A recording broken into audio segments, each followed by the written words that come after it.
இளைஞர்களுக்கு எவ்வளவு பேர் இருக்கிறாங்க வேலை இல்லாம. நீங்க அவங்களெல்லாம் விட்டுட்டு வட மாநிலத்தில இருந்து நீங்க நடத்துனரை தேர்வு செய்ய வேண்டிய அவசியம் என்ன அப்படின்னு சொல்லிட்டு ஒரு செய்தி எதிர்க்கட்சிகள் வேண்டுமென்றே மக்களை போல பரப்பிக்கொண்டு மக்களிடம் குழப்பத்தை ஏற்படுத்தி கொண்டு இருக்கிறார். ஆனா உண்மை என்னன்னா, எந்த நடத்துனரையும் தமிழக அரசு வெளியில இருந்தெல்லாம் எங்கேயும் கொண்டு வரல. இன்னும் சொல்ல போனா இந்த டெண்டரை கூட தமிழக வெற்றி கழக அரசு விடல. திமுக ஆட்சியில் இருக்கும் பொழுது இந்த டெண்டர் விடப்பட்டது. இந்த டெண்டருடைய விஷயம் என்னன்னா, நமக்கு நடத்துனர் தேவை, அந்த நடத்துனருக்கு நான் ஆள் வேணும், அந்த ஆளை நீங்க தேர்வு செஞ்சு கொடுங்க, அதுக்கு ஒரு டெண்டர் விடுறாங்க. அதை ஒரு நிறுவனம் எடுக்குது.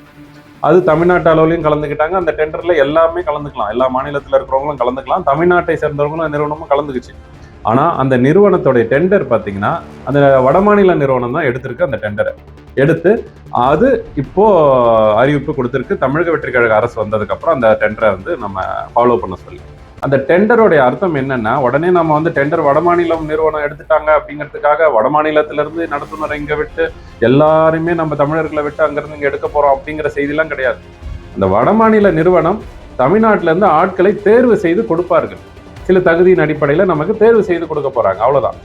அது எந்த இடத்துலையுமே வட மாநிலத்தவர்களை நாம நடத்துனராக இங்க போட்டதில்லை. போட முடியுமா?